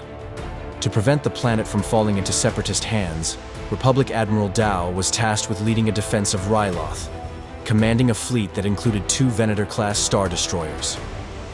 At the time of the battle, Jedi General Emagun D and the Outer Rim garrison were stationed on Ryloth, but they faced the overwhelming might of the Separatist fleet. The Separatists, led by Admiral Trench and backed by several Lucre Hulk-class battleships and Munificent-class Star frigates, launched a sustained attack on the Republic defenses. The Venator-class Star Destroyers under Admiral Dao's command were positioned as the backbone of the defense, with their advanced weaponry and starfighter complement providing support for the Jedi forces on the surface. However, the Republic fleet's resources began to dwindle as the battle wore on. The Venators were under heavy fire from the Separatist blockade, and despite their advanced capabilities, they struggled to maintain their defensive posture. The Separatist fleet's larger numbers and sustained assaults took their toll. Eventually, Admiral Dao's fleet was overwhelmed, leading to its destruction. The fleet's loss was a significant blow to the Republic, and according to Master Mace Windu, the situation became dire. The Republic's position on Ryloth was rapidly deteriorating. In the face of Republic defeat, a daring relief operation took place. Due to the inability of the Republic fleet to safely transport supplies, neutral Toydaria became the center of the smuggling effort. Pro-Republic resistance fighters on Ryloth managed to receive illicitly delivered relief supplies, which helped sustain their fight against the Separatist occupation. This marked a critical moment in the battle for Ryloth, as the pro-Republic forces were bolstered, despite the ongoing blockade. Meanwhile, Master Yoda was dispatched to negotiate a critical alliance with the neutral moon of Rugosa in an effort to solidify a Republic base on the nearby world of Toydaria. King Katunko, the ruler of Toydaria, was a key figure in this diplomatic mission, as the Republic sought to gain his support in the fight against the Separatists. However, as Master Yoda attempted to secure this alliance, he was ambushed by the dark acolyte Asajj Ventress, who had been dispatched by Count Dooku to thwart the Republic's plans. Ventress, leading a battalion of droids, engaged Yoda and his forces in a brutal confrontation. Despite the overwhelming number of enemies, Yoda, with the help of his allies, managed to defeat Ventress's droid battalion. In the wake of the battle, King Katunko agreed to lend his support to the Republic's cause, and the alliance was solidified. With the diplomatic mission successful, Yoda's Consular-class cruiser, along with 2 other Jedi cruisers, made its way back to Coruscant. The Grand Master traveled aboard one of the Venator-class Star Destroyers, which provided the protection needed to safely return to the heart of the Republic, bringing the news of their success. The Battle of Ryloth ultimately ended with the Republic's victory, though at significant cost. Despite the destruction of Admiral Dao's fleet and the heavy losses sustained, the support of neutral planets such as Toydaria allowed the Republic to maintain its foothold in the Outer Rim. The Venator-class Star Destroyers once again played a crucial role in the battle, both in space and in providing protection to key diplomatic efforts. The presence of the Venator-class ships as powerful multi-role warships capable of engaging in both ship-to-ship combat and troop transport, proved vital in securing Republic interests across the galaxy. As the war continued to rage on, the importance of these ships would only grow, serving as symbols of the Republic's strength and resilience in the face of ever-increasing threats from the Separatists. In 22 BBY, the Separatist alliance escalated its war efforts with a focused assault on the Republic's Starfleet, spearheaded by the infamous General Grievous and his flagship, the Malevolence, a formidable subjugator-class heavy cruiser equipped with 2 mega-ion cannons capable of disabling the entire systems of Republic ships with a single shot. These cannons, with their incredible destructive power, made the Malevolence a terror to the Republic's fleet. And Grievous's campaign was designed to cripple the Republic's naval presence and establish Separatist dominance in space. The Battle of the Pooh system marked the first significant engagement between the Malevolence and the Republic fleet. Jedi Master Ares Nuni, commanding a task force of 3 Venator-class Star Destroyers, faced off against the Malevolence. However, the Republic fleet was no match for Grievous's powerful ion cannons. The Malevolence's devastating attacks easily incapacitated the Venator fleet, destroying all 3 vessels, including the flagship Triumphant. The event was a significant blow to the Republic Navy, as the loss of such a force left the Republic vulnerable to further attacks. In response to the growing threat, Jedi Master Plo Koon was dispatched with a new fleet of 3 Venators to the Abrigado system in an effort to intercept and defeat the Malevolence before it could strike again. However, Grievous continued to show the overwhelming power of his ship, successfully using the Malevolence's port ion cannon to disable and destroy the Venator fleet, including Plo Koon's flagship. Despite the crushing losses, the Republic fleet was not idle. Master Mace Windu, in a move to safeguard the Republic's convoys, ordered a redeployment of all battle groups to convoy escort duties. This new strategy saw the Negotiator, a Venator-class Star Destroyer under the command of Obi-Wan Kenobi, positioned in a defensive formation with another Venator and several Acclamator-class assault ships near the Bith system, with the task of protecting vital Republic convoys from further attack. At the same time, Anakin Skywalker and Ahsoka Tano embarked on an unsanctioned mission to rescue Master Plo Koon and uncover the secrets behind the Malevolence's destructive weapon. Their investigation revealed key information about the Malevolence's weapons systems, which would prove vital in the upcoming battles. Later, at the Battle of the Rindelia system, the Malevolence once again demonstrated its devastating power, destroying a Republic medical convoy consisting of 1 Venator-class Star Destroyer and 3 Pelta-class frigates. This attack led the Republic to predict that Grievous would next target the Khalida Shoals Medical Center, a vital medical facility crucial to the Republic's war efforts. To prevent the destruction of the medical center, the Galactic Senate authorized a military strike against the Malevolence. The Republic fleet, led by Obi-Wan Kenobi, devised a plan to counter Grievous's assault. Kenobi's flagship, the Negotiator, along with the Resolute and a 3rd Venator-class Star Destroyer, were assigned to escort a strike team of Shadow Squadron, consisting of Y-Wing bombers, to disable the Malevolence's ion cannons. The Y-Wings, housed aboard the Resolute, would be launched to incapacitate the Malevolence's ion cannons, thus preventing the vessel from disabling the Republic fleet.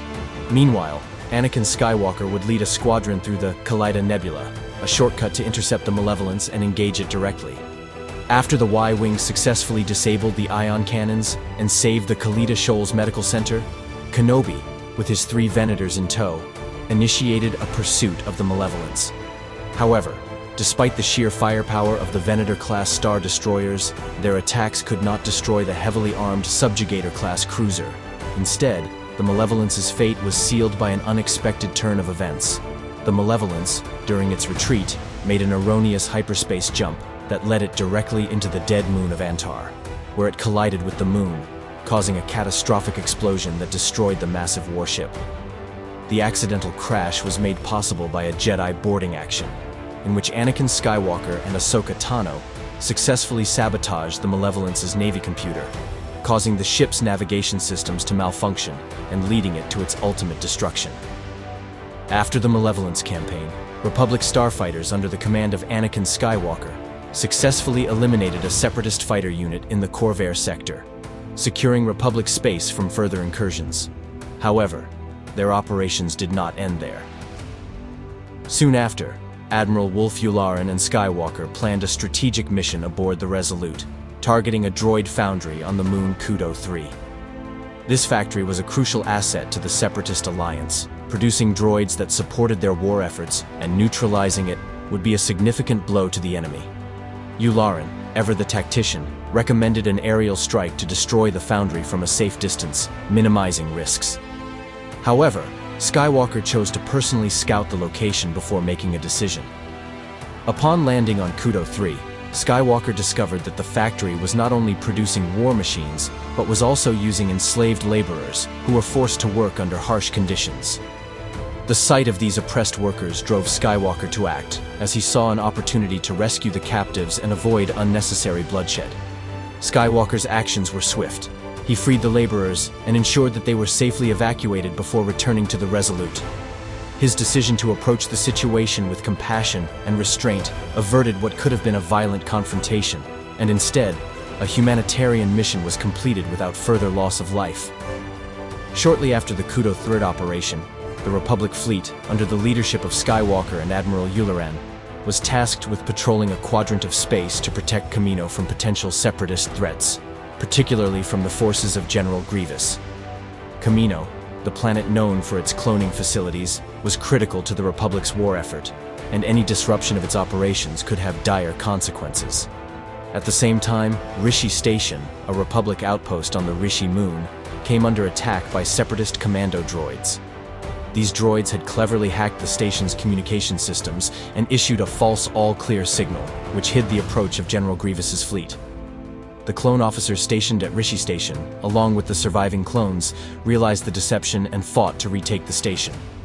After a fierce battle, they managed to destroy the communication systems responsible for the false signal, alerting the Republic fleet to the impending threat. Once Skywalker and Kenobi were notified, they swiftly moved their fleets, including 6 Venator-class Star Destroyers, into the Rishi system to confront Grievous's forces. Grievous, recognizing the strength of the Republic's fleet, initially believed he was outgunned. Faced with such overwhelming numbers, he ordered a retreat, narrowly escaping with his fleet intact.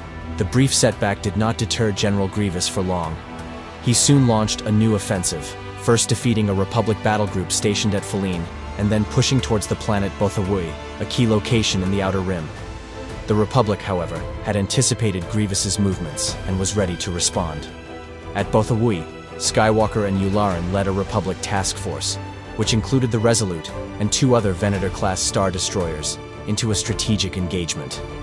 The fleet lured Grievous's 6 Munificent-class star frigates into the Firv-Sadra asteroid belt, a region notorious for its treacherous terrain. This gave the Republic forces a perfect opportunity to set a trap. Hidden within the asteroid field were ATTE walkers, which, along with the firepower of the Venators, unleashed devastating attacks on the Separatist fleet.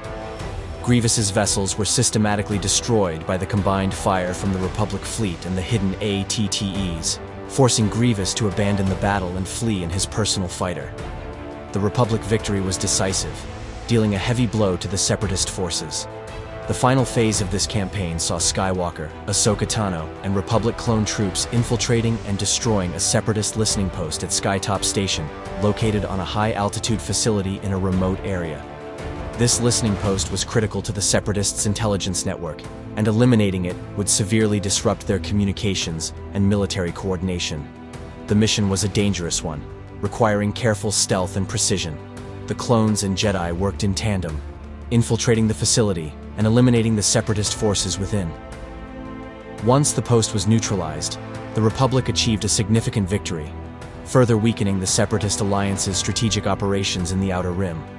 With the destruction of Grievous's fleet, the collapse of the Separatist intelligence network, and the successful defense of key Republic assets, the Republic secured an important series of victories in the war. However, General Grievous, though defeated, remained a constant threat, and the Republic knew that the war was far from over. The battle above Quell marked a significant and tragic chapter for the Republic during the Clone Wars.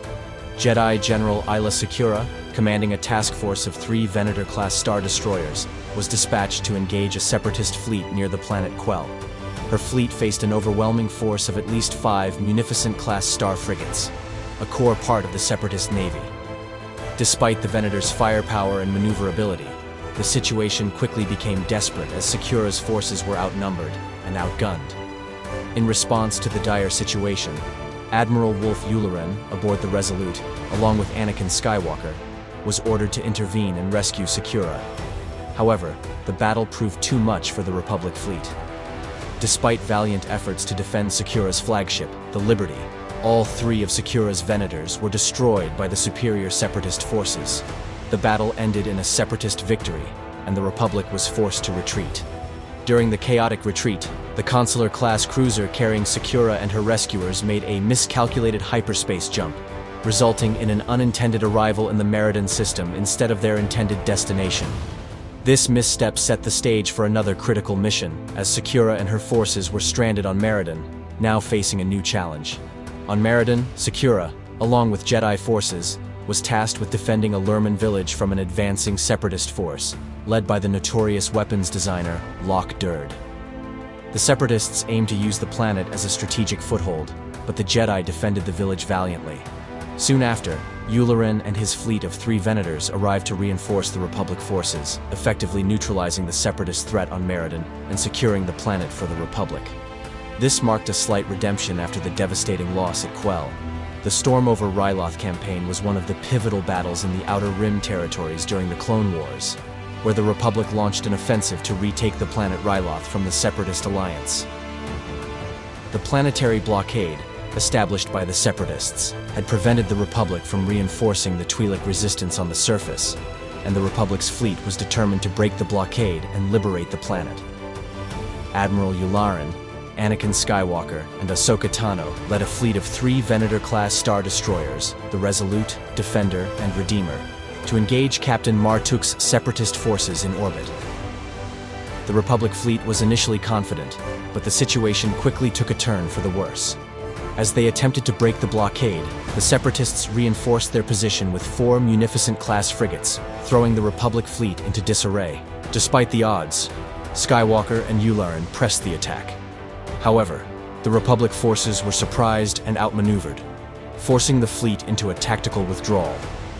During this chaotic retreat, a Vulture droid rammed the Resolute's bridge, severely injuring Admiral Yularen. The Redeemer, unable to escape, was destroyed in space by a barrage of enemy fire, its crew lost in the ensuing explosion. The Resolute and Defender managed to retreat, but the damage had already been done. Despite the devastating losses, Skywalker received orders from Masters Mace Windu and Obi-Wan Kenobi to continue the attack, despite the immense casualties. The Defender was badly damaged and on fire, and Skywalker devised a daring strategy to strike back at the Separatists. He would ram the Defender into Took's Lucrehulk, while Ahsoka Tano, with the Resolute, would engage the remaining Separatist fleet using a Marg Sable tactic, a flanking maneuver that would allow the Republic fleet to outmaneuver the Separatists. The plan was successful. The Defender rammed into the Separatist Lucrehulk, causing massive damage and crippling the enemy flagship. Meanwhile, Tano and the Resolute used the Marg Sable tactic to destroy the remaining Munificent-class frigates, effectively neutralizing the Separatist fleet in the system. With the Separatists in retreat, the Republic invasion fleet was able to land on Ryloth and liberate the planet. The Republic ground forces, including clone troopers and the Twi'lek resistance, successfully pushed the Separatist forces off the planet, culminating in a Republic victory. The battle was a significant step in the Republic's effort to reclaim the Outer Rim, and demonstrated the resilience of the Republic fleet and its Jedi leadership, despite the tremendous sacrifices. The First Battle of Felucia was a pivotal moment during the Clone Wars, where Jedi Master Plo Koon and his fleet of 3 Venator-class Star Destroyers faced off against a Separatist blockade surrounding the planet Felucia. The Separatists sought to prevent the Republic from reinforcing the planet's surface, where Republic forces were engaged in intense ground combat against Separatist troops. Koon's fleet bravely entered the blockade, engaging the enemy forces in a fierce skirmish. The Venator fleet was able to quickly gain the upper hand, managing to destroy 1 Munificent-class star frigate and damage a second. With the blockade broken, Koon's fighters and gunships were able to penetrate the Separatist defenses and reach the surface. They successfully evacuated the stranded Republic troops on Felucia, ensuring their safe withdrawal from the hostile planet. The battle showcased the Venator's formidable firepower and versatility in both space combat and planetary support missions. After the events on Felucia, Cad Bane, a notorious bounty hunter, orchestrated a daring infiltration of the Jedi Temple on Coruscant, where he stole a valuable Jedi holocron. This holocron, which contained sensitive information about Jedi secrets and Force-sensitive children, became Bane's primary objective. Seeking to unlock the holocron's secrets, Bane led a separatist attack on Jedi Master Bala Ropal on the planet Deveron. In response to the threat, Admiral Wolf Yularen deployed the Resolute to the Deveron system to neutralize Bane's forces. The Venator-class Star Destroyer, along with its fleet, engaged Bane's separatist forces, destroying 4 Munificent-class star frigates and severely damaging Bane's flagship. During the battle, Anakin Skywalker, Ahsoka Tano, and a group of clones boarded Bane's ship in an attempt to rescue Master Ropal. Unfortunately, despite their best efforts, Ropal was fatally electrocuted by Bane's traps before the Jedi could intervene. During the ensuing skirmish, Bane managed to escape, but not before the Munificent-class frigate was destroyed, and the Republic forces successfully reclaimed their position in the system. Bane, disguised as a clone, was able to escape with the holocron aboard the Resolute. Once aboard the Resolute, Bane's escape was far from over. Bane managed to steal a parked V-19 Torrent starfighter and the Silur 31 ring, fleeing the Republic ship and disappearing into hyperspace. His goal was to use the holocron's information to kidnap Force-sensitive children, which he did on the planets Glee Anselm and Rhodia, intending to deliver them to Darth Sidious for sinister experiments. Eventually, Bane was apprehended on Naboo, where he was captured by the Jedi and transferred back to the Resolute for interrogation. Mace Windu and Obi-Wan Kenobi oversaw the process, and Bane, under close guard, was taken to Blackstall Station. There, the Jedi successfully recovered the holocron, but not before Bane managed to escape once more, this time with the help of his Rogue-class starfighter. Upon analyzing Bane's Rogue-class starfighter aboard the Resolute, Skywalker and Tano tracked him to the planet Mustafar, where they executed a daring rescue mission. They succeeded in rescuing the kidnapped children before Bane could hand them over to Sidious. The mission was a success, but Bane's escape and the holocron's eventual recovery underscored the continued threat he posed to the Republic and the Jedi. This series of events highlighted not only the Resolute's pivotal role in the pursuit of Bane, but also the constant threats the Jedi faced from the dark forces operating within the galaxy, often making the line between the Republic's victories and setbacks razor thin. During the later stages of the Clone Wars, the Galactic Republic held a critical strategy conference in the Carida system, aboard the Valor, an important Republic vessel stationed in orbit above the planet Carida. However, unbeknownst to the Republic, the Separatist Alliance was preparing a deadly strike to disrupt the conference. The Confederacy's plan involved a daring act of sabotage. They intended to bomb the Valor by hijacking a Republic Venator-class Star Destroyer, the Renown, which had been stationed in orbit above the outer rim world of Abafar. The Separatists had already established a mining facility on Abafar to extract a highly volatile starship fuel known as Rhydonium, which they planned to load onto the Renown to transform it into a massive bomb. In a twist of fate, a covert unit of Republic droids known as D-Squad, led by the Zilkan Colonel Mibur Gascon, was assigned a mission to recover valuable data. D-Squad consisted of a group of astromech droids, alongside a single Dumb Series pit droid. While operating on Abafar, the team was rescued by the Renown, under the assumption that the Republic had sent the vessel to extract them. However, upon boarding the Star Destroyer and investigating further, the team discovered that the vessel had been hijacked by the Separatists. As they ventured into the command bridge, they were ambushed by battle droids and narrowly escaped their pursuit. In the hangar bay, the squad discovered a detonator painted with the colors of the Separatist Alliance. This discovery led to the realization that the ship had been transformed into an unassuming bomb. Inside the hangar, thousands of Rhydonium canisters were stacked together, and Colonel Gaskin grimly assessed the situation, stating that the explosive power of the cargo could potentially destroy the entire Republic Navy if detonated. As D-Squad continued to explore the Renown, they encountered a group of Republic droids who had previously served aboard the Star Destroyer. One of these droids, the LEP series service droid BNI-393, revealed the full extent of the Separatists' plot. The The Renown was headed for the Carida system, where the Separatists intended to use the Star Destroyer to bomb the Republic's space station Valor, where the strategy conference was taking place. Realizing the severity of the threat, Colonel Gaskin and the droids took matters into their own hands, determined to prevent the attack. They planned to trigger the Renown's destruction before it reached the Valor. However, the team faced numerous challenges, including a swarm of buzz droids sent by the Separatists to neutralize them. M5BZ, one of D Squad's members, made the ultimate sacrifice by opening an airlock to eject the buzz droids into hyperspace, ensuring the survival of the team but losing his life in the process. After M5BZ's sacrifice, the Renown emerged from hyperspace within the Carida system, with the engines at full power, racing toward the Valor.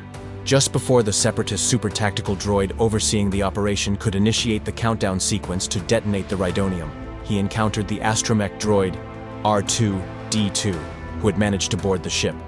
In a critical moment, R2-D2 prevented the droid from reaching the detonator, buying enough time for Colonel Gaskin and the squad to trigger the explosion early. The explosion of the Rhydonium canisters on the Renown was catastrophic, creating a massive blast that engulfed the Valor and all the vessels surrounding it. The blast sent debris hurtling through space, destroying an Architens-class light cruiser and damaging the Valor itself. The Carida incident, as it came to be known, was a devastating blow to the Separatists' plans and served as a critical victory for the Republic, though the cost was great. Through their bravery and quick thinking, D Squad successfully thwarted the Separatists' plot to assassinate Republic leaders and cripple their military. However, the operation was a stark reminder of the constant threat posed by the Separatists and the toll the war continued to take on both sides. As the Clone Wars neared their conclusion, the Confederacy of Independent Systems launched a sudden and devastating assault on Coruscant, the capital of the Galactic Republic. This surprise attack was masterminded by Darth Sidious, the true leader of the Separatists, who orchestrated the conflict as part of his broader plan to bring Anakin Skywalker closer to the dark side of the Force. The attack was a critical moment in the war, intended to capture Supreme Chancellor Sheev Palpatine, who had secretly arranged for himself to be kidnapped by General Grievous, the Kaleesh cyborg general leading the Separatist forces. This event set the stage for Anakin's fall and the Republic's eventual collapse. Before the Separatists launched their attack, most of the Republic's fleets, officers, and Jedi generals were engaged in the Outer Rim sieges, a major campaign fought far from the core worlds, including Coruscant. The sieges took place on several planets in the Outer Rim territories, drawing resources and attention away from the Republic's capital. As a result, Coruscant was poorly defended, with the Coruscant Home Defense Fleet, which had seen little action during the war, left to guard the Republic capital. This left the Republic vulnerable, and the Separatists seized the opportunity to launch an unexpected and overwhelming assault on the heart of the Republic. The Separatist fleet, led by Grievous aboard the Invisible Hand, a heavily modified Providence-class dreadnought, launched their surprise attack with over 1,000 starships, including Munificent-class star frigates, Recusant-class light destroyers, and Lucrehulk-class battleships.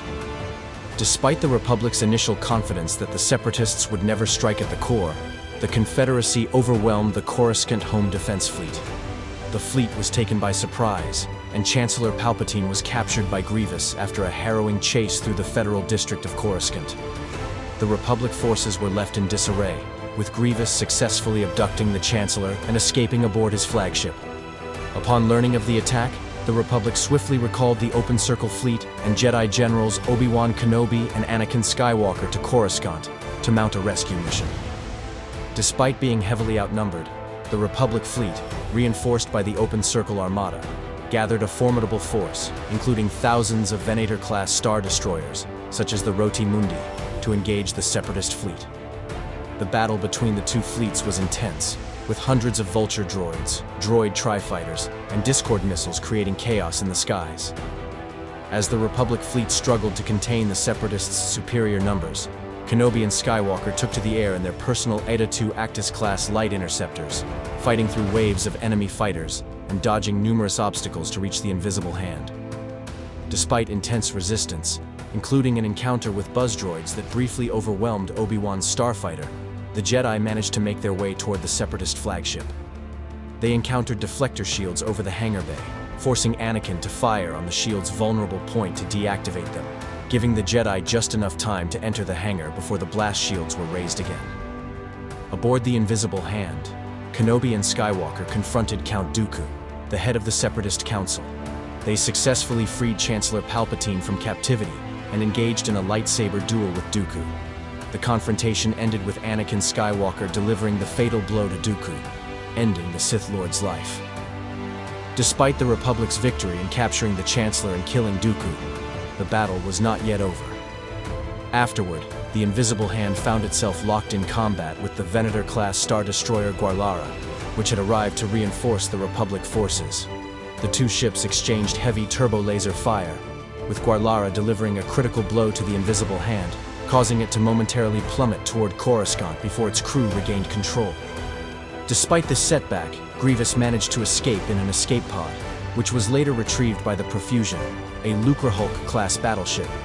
Though the Battle of Coruscant ended in a victory for the Republic in terms of rescuing the Chancellor and dealing a blow to the Separatists, Grievous's escape foreshadowed further conflict. However, just days later, Obi-Wan Kenobi finally tracked down Grievous on the volcanic world of Mustafar. There, Kenobi confronted the cyborg general and killed him, ending his leadership of the Separatist forces.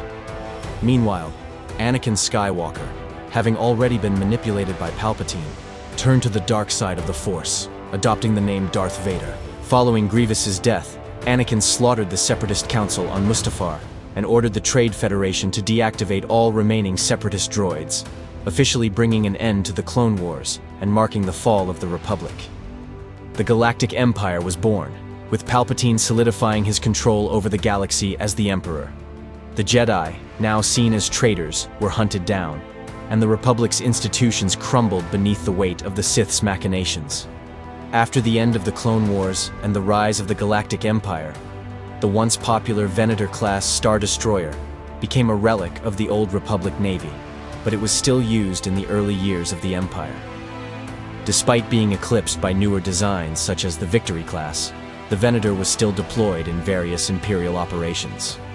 Upon the formation of the Empire, the Venator-class ships were stripped of their distinctive Republic markings, removing their colorful insignia and Republic symbols. These ships continued to see use in the Imperial Navy, though they were gradually phased out in favor of the Imperator-class and Tector-class Star Destroyers. The Tarkin Doctrine, which focused on overwhelming firepower and control over systems through sheer might, made the Venator's reliance on starfighters and its design more suited for the Republic's needs than those of the Empire. The Imperial forces, under Emperor Palpatine, sought to distance themselves from the Republic's legacy, leading to the Venator's reduced role. Despite the transition to more robust warships, the Venator was still used for certain roles during the early years of the Empire. At least 2 Venators were involved in a pursuit of the L-4000 smuggler ship Uhumele, alongside Imperial fighter squadrons.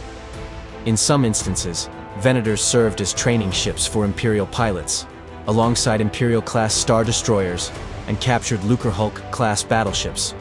A notable example of this was the Vensenor, which became a flight school for new Imperial recruits.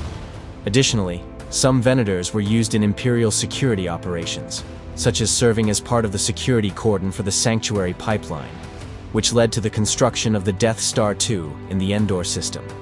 These ships were also involved in internal security operations and maintaining the Empire's dominance over various sectors. As the Empire's focus shifted away from older ships like the Venator, these vessels were often acquired by fringe groups and private factions, including Imperial Moffs and various militias. These groups used the Venators for their own defense fleets, keeping the ships operational in a galaxy now dominated by the Empire's might. The Mandalorian Supreme Strategist even commanded a Venator Star Destroyer during the early years of the Galactic Civil War, though it was destroyed during an engagement above Mandalore with the Zan Consortium fleet. In the Galactic Civil War, some Venators continued to see use, though their role had diminished significantly by then. For instance, Admiral Dalla's Maw irregular fleet in the years following the fall of the Empire, around 40 to 44 ABY, utilized Venators, though these were becoming increasingly rare.